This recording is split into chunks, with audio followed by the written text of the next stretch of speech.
In this Minerva review, I'm going to show you everything you need to know about this support tool. If you have any questions, please comment them below, and I'll also leave a discounted link so you can always get your money's worth for Minerva. Minerva lets you easily generate support documents for SaaS products based on user behavior. Once you log into Minerva, you come over here to the library. As we can see, we've got our guidebook section, which has got the Getting Started with Minerva, as well as our guides. We've currently got 0, and they're filtered by name, privacy, and URL. Obviously, if you had an array of different guides, you could search for a specific guide in the search bar here. So what I'm first going to do is click on the Getting Started with Minerva. Now this is split into 3 sections. We've got Customize Your Guide, Update or Delete a Guidebook, and Create Your Own Guidebook. First, I'm going to click on Customize Your Guide. So this works as a guide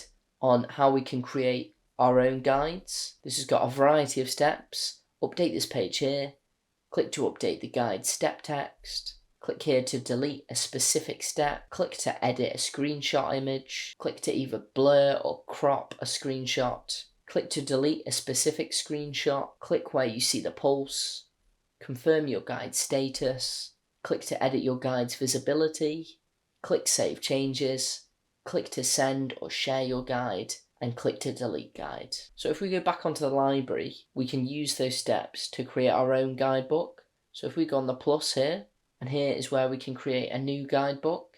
So we can set our guidebook name, and then you can also set an optional description. You can then go ahead and go on create. And then if we click onto our test guidebook, after we've created this test guidebook, what we want to do is we want to install the Google Chrome extension.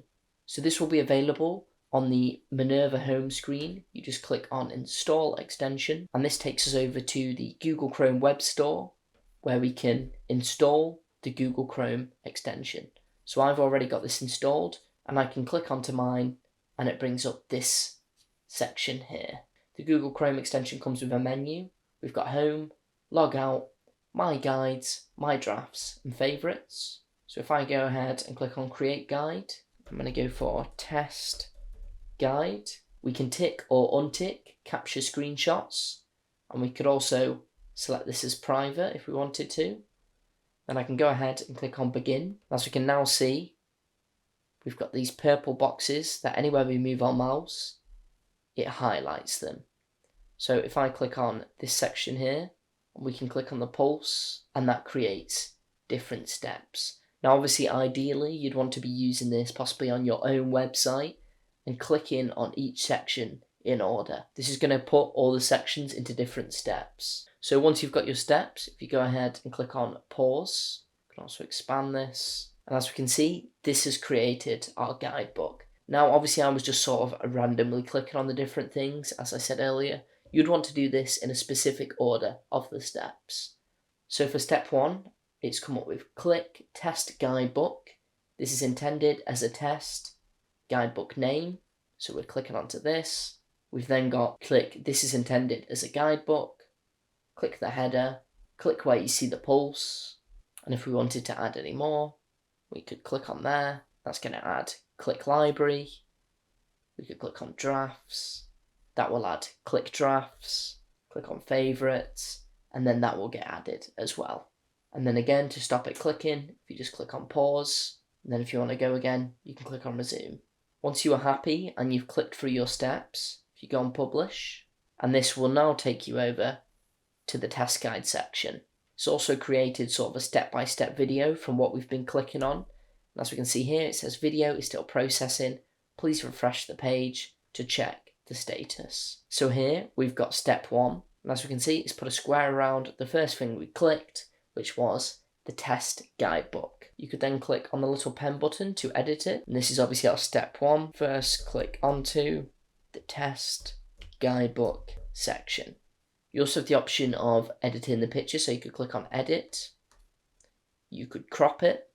If say we just wanted that section there, then we could crop that, and we could also blur it as well if we wanted to. And as we can see, that's now cropped there. Our next stop, click the this is intended as a guidebook. I'm going to change that to click below the header into the short description. Now again, obviously, I realise this doesn't make any sense using the same website, but this way I can clearly show you all the examples and steps. Again, we've obviously got the option to edit the picture, or we could delete it. Step 3, we've got click header. Now, if you wanted to delete any steps as well, you could go ahead and click on the delete step button. Below there, we have click library. Again, for example, say I could crop that a little bit so it zoomed more in, and that's now updated. Step 5, we've got click drafts. Say for click drafts, if I wanted to blur a section, then we could click on blur and highlight that, and that will blur that whole section. That could be very useful if you just want it to be focused on one particular area. Step 6, we have click favorites. Step 7,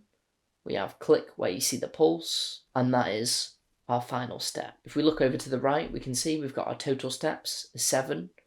We also have the option of favorite in this guide. We have the status, which is set as published, but we could also set it to draft status. If you leave it on published, you've got the option for the visibility to be either public or private. We've got the URL. We have the option of generating screenshots. Obviously, this has already got generated screenshots, so it would have to delete these for them to be recreated. We can share the guide, so we could share it via an email address or a guidebook name. We can copy the link, view as a public page. So if I clicked on there, this will show us a full example of our test guide as how it would look as a page.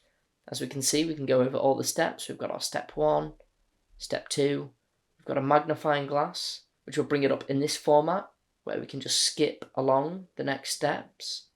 As we can see, this goes through each step. Obviously, depending on the guidebook you're showing, you could go into more detail within the steps. So there I've just sort of given it a title, but you could also add a description below it. We also have advanced settings, where we can set it to exact match. This guide will always start on the exact URL where it was created. Subdomains. This guide will be discoverable and launchable on all subdomains. And universal. This guide will be discoverable and launchable on every page of your site. So you could set them depending on what you would like. Below there, you've also got the option to delete the guide, if you wanted to delete the full guide. As we can see at the top, our video has also finished. So if I click onto preview video. Click test guidebook, hash. This is intended as a test guidebook named privacy URL nothing here yet. Dash. Click this is intended as a test guidebook. Click header. Click library. Click drafts. Click favorites. Click where you see the pulse. And as we can see, that's actually generated a full step-by-step video to go along with it, which I think is a really nice feature. We do also have the option of embedding our guide.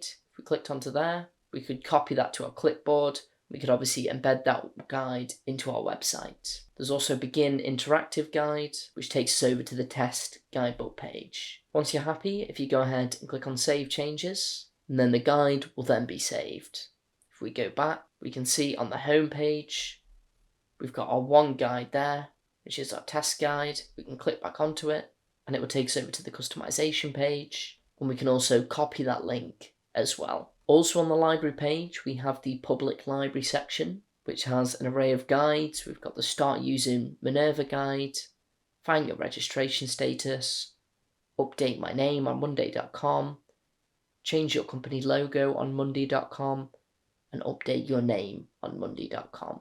Below library, we also have drafts. So earlier with our guide, for example, if we went back onto our task guide and set the status from published to draft and save changes, once we go over to drafts, that will show there. We have the option of editing our draft. Below there, we also have favorites. Again, if I went back onto the guide and clicked on favorite, go back onto there, set that to published, save changes, and as we can see, that shows up there on our favorites. We also have the Shared With Me section. Any guides that have been shared with us will show up here. And then finally, we also have groups. If we were in any groups at all, they would show up here. And that's just about everything. So what are my thoughts on Minerva? So At first, I did find Minerva a little bit difficult to get the hang of. I was unsure of what the Chrome extension actually did. However, thanks to their guides, I quickly worked it out and saw its full potential. Minerva is a fantastic tool for creating how-to guides for your website or business. I love the customization options, and my favorite feature by far is that it generates a tutorial video. Overall, I would definitely recommend Minerva. Thank you very much, and I'll see you next time.